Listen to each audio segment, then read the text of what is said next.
بسم اللہ الرحمن الرحیم۔ سوال یہ کیا گیا کہ کسی مسلمان شخص کو یزید کہنے کے بارے میں کیا حکم ہے، آیا کہ اس کو یزید کہہ سکتے ہیں بطور گالی یا نہیں کہہ سکتے؟ دیکھیں، کسی مسلمان کو بلا وجہ شرعی یزید کہنا ناجائز اور گناہ ہے، کیونکہ اس سے مسلمان کی دل آزاری ہوتی ہے اور مسلمان کی دل آزاری کرنا حرام کام ہے۔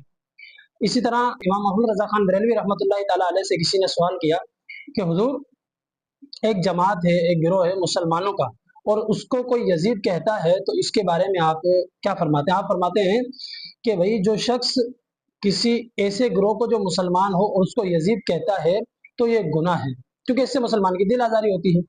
فتح رضیہ میں بھی ہے کہ نبی پاک علیہ الصلوۃ والسلام نے ارشاد فرمایا کہ جو شخص کسی مسلمان کو ایذا دیتا ہے وہ ایسا ہے کہ جیسا اس نے مجھ کو ایذا دیا، یعنی تکلیف پہنچائی، اور جس نے مجھے تکلیف پہنچائی اس نے اللہ تبارک و تعالیٰ کو ایذا دیا، یعنی تکلیف پہنچائی۔